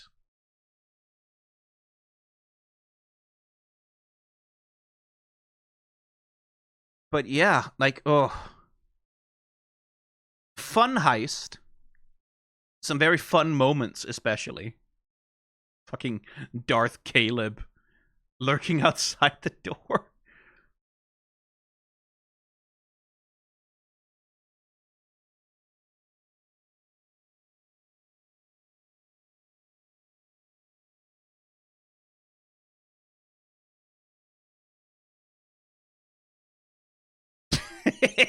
It's still funny.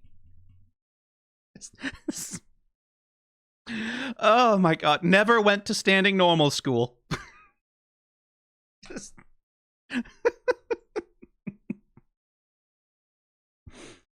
Oh man. That is genuinely really just a funny visual gag that he's all red and terrifying rendered against like the pure, like brightly lit normal hallway that he's standing in. Just, oh my god. Jesus Christ. And then there's you. What on earth happened with you? Did Molly just, like, blow you up? I'm curious. Another thing, right? Like, the show leaves us with nothing but questions. We don't even get a resolution on what the fuck happens with her, because she's gone.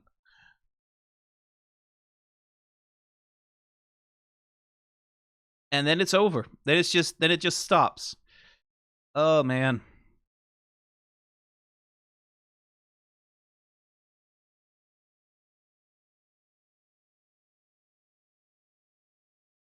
It left me wanting more, but I'm also quite unsatisfied. Like, contrast the sort of sudden jarringness of this episode with episode 5 and how cohesively that was constructed, right? Like, how it brings itself completely all the way back around and, like, loops in on itself and provides, like, a, even if it doesn't resolve the whole story, but, like, it resolves its little arc of the plot and gets us to a point of, like, okay, we've been through a full arc with Caleb now. We understand where he's coming from, what's going on with him, at the same time as managing, like, the interrogation scene and, like, like all of it has a wholeness to it that this episode just can't have because it doesn't have a stopping point. It doesn't have, again, because they only have 8 episodes, they don't have a stopping point where they can say, okay, finished, right? Like, now, like, this is where we can have, like, tie a bow around a story arc. There isn't a space available for that because presumably they need, like, 2 or 3 more episodes to really finish up this and all the fallout for it. Or 1 episode, probably, you could do it in.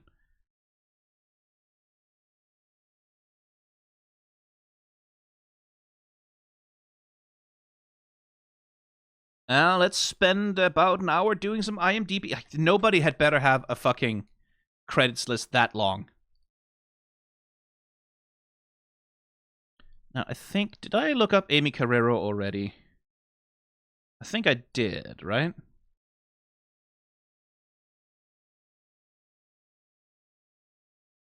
The Mentalist. Oh, cool. Alvin and the Chipmunks. The Squeakquel. Blue Lagoon. Level Up, The Americans, American Horror Story, MacGyver. Cool. Elena of Avalor, just a Disney series, I believe. As Princess Elena. Oh, cool. She-Ra. Oh, she's She-Ra. She's fucking She-Ra. She's fucking literally Adora.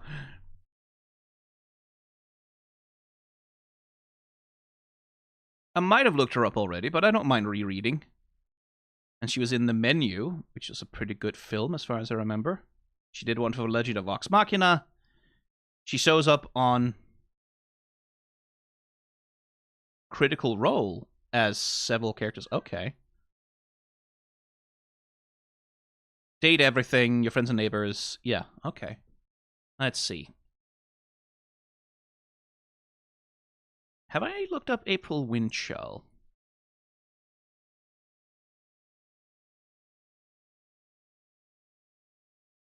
Feels like a name I... Oh, shit. No, that is a name I know.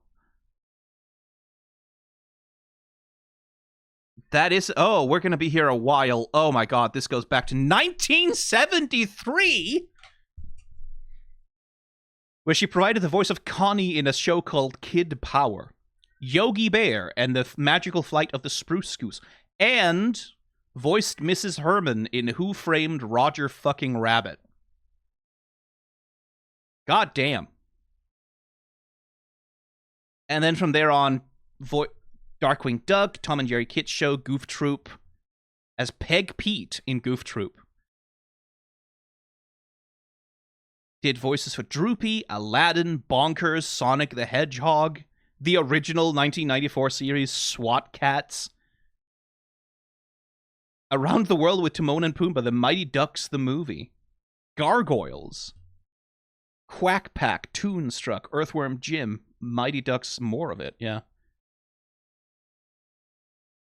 Johnny Bravo. Oh, cool. Extreme Ghostbusters, 101 Dalmatians. Lots of work for Disney. Helen of Troy for Disney's Hades Challenge, which is a video game from 1998. Showed up in Men in Black, the Men in Black animated series.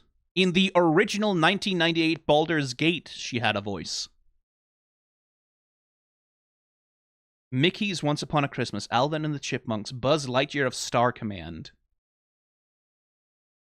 Clerks. Holy shit, she showed up in the Clerks TV series? That's an interesting place to show up. She was Miss Finster on Recess. She was on the Woody Woodpecker Show, Hunchback of Notre Dame 2. Yeah, again, lots and lots and lots of Disney work, especially in spin-offs and TV series by the looks of it. She was in Totally Spies, House of Mouse, Mulan 2 as the matchmaker, Tarzan 2, Lilo and Stitch the series, Kronk's New Groove, American Dragon, lots of Mickey Mouse's Clubhouse, Grim Adventures of Billy and Mandy, Kim Possible, Tak and the Power of Juju, if you remember that video game. Oh, it was a TV series. Oh. King of the Hill, Superman, Batman, Apocalypse, Epic Mickey, Curious George, Scooby-Doo Mystery Incorporated, The Garfield Show. Monsters University's Despicable Me 2, Phineas and Ferb, the Star Wars special as Princess Leia. Gravity Falls for 3 episodes as Old Lady and Ma Duskerton. The new Looney Tunes, Wander Over Yonder. Sophia the First. Star vs. Forces of Evil. The Wonderful World of Mickey Mouse, DC Superhero Girl, DuckTales on 14 episodes as various characters. Amphibia. The Cuphead Show. Star Wars Young Jedi Adventures, The Mighty Nine, and then, yeah, some credits even after that. God damn.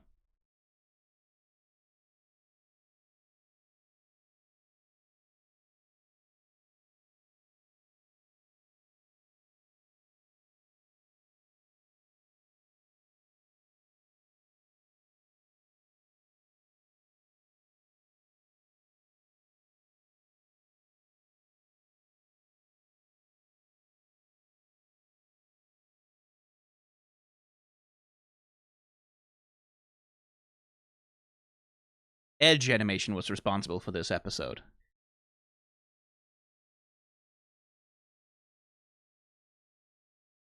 Props to all the studios that worked on this. Like, the cohesion between you can tell some differences in animation style and like some house differences in the way that they render backgrounds and things like that, but for all the studios that were working on it, this has been remarkably cohesive all across the episodes. Which is, again, credit to the production staff for coordinating all of that and making it work. And, like, there are pipelines for making that sort of thing work in modern animation production. Everything is outsourced to some extent. Still, it is not something that just happens automatically. It's something that happens because a bunch of people coordinate very closely to make it happen. It's a lot of emails. There's a lot of meetings. It's a lot of checking in. Whew. There we go. That was the Mighty Nine, half of the first season, in my opinion. That was half of the first season of Mighty Nine. And season 2 will be second half of the first season, I guess.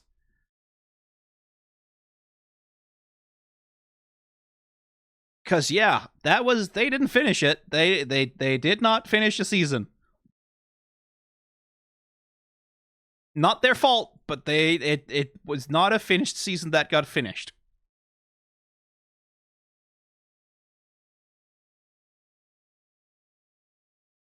Are those plushies of someone specific? Those feel like specific character designs.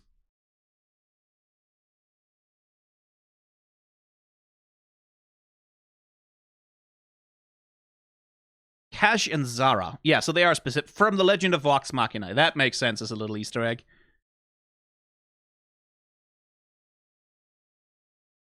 Bo looking with longing at the throwing stars.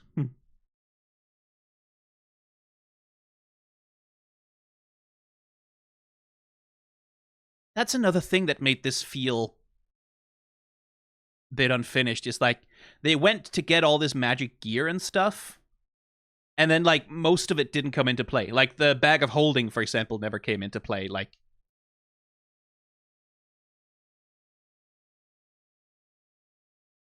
the potion that greatly improves the flavor to the point of being distracting didn't come into play. Presumably, that'll show up at some point later. It's the kind of magic item you give to your D&D players and just wait for them to come up with something insane to do with them.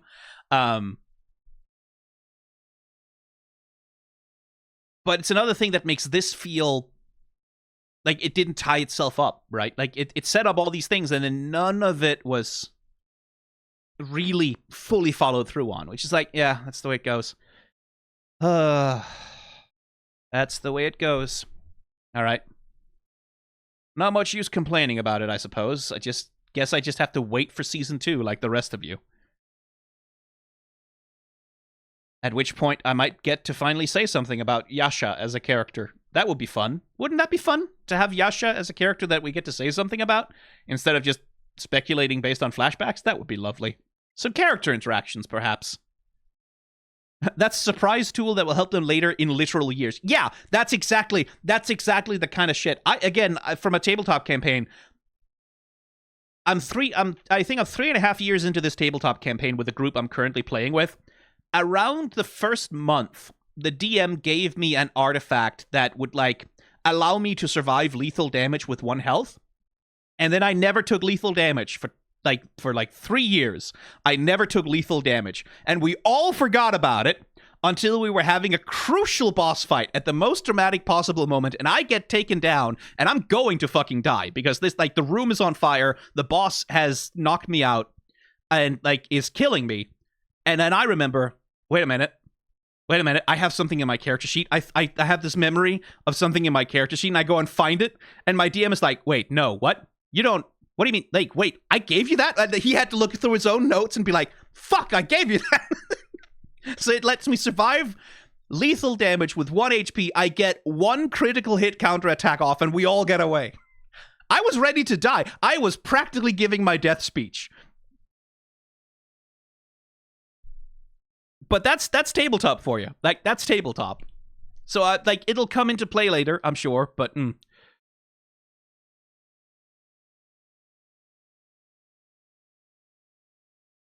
But yeah, it is hard to divorce myself from the feelings of dissatisfaction that sort of inevitably followed the end here. Because we don't get even partial resolution. We just get, fuck you, watch the second season, right? Like, it's... And that's tough to swallow when the second season doesn't exist yet. And, like, for all you know, if you're not plugged into the production thing and everything, for all you know, it might never, right? As someone in chat said, they have up to 3 seasons, which good, because that's like 1 season, what 1 season used to be. Well, no, at 44-minute episodes, that's like what 2 seasons used to be.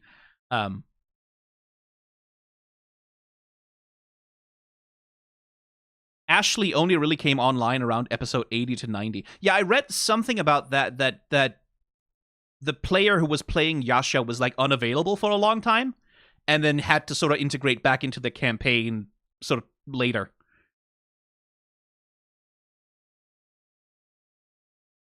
She was an actor in a show called Blind Spot, yeah. Which, you know, like... And that's something that the adaptation also has to deal with, obviously, which is why Yasha is kept so much out of Season 1, I guess. The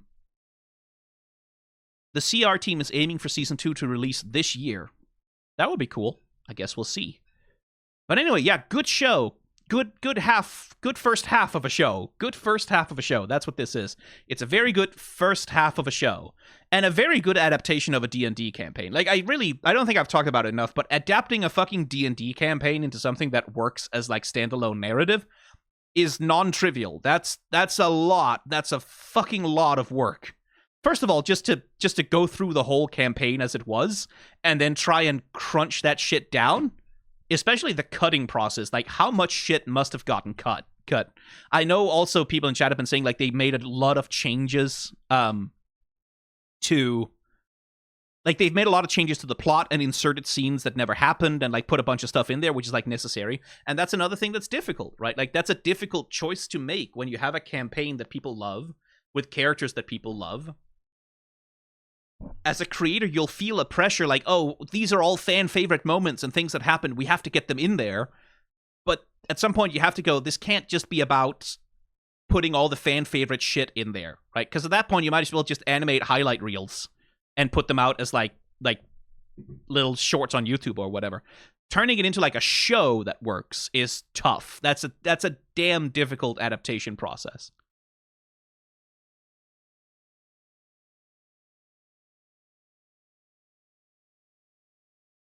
The episodes 1 to 3 we didn't even get to see because that was from their session 0. Yeah. And that adaptation work is hard. So props to all the writers who were working on this and, like, producing it, because boy howdy.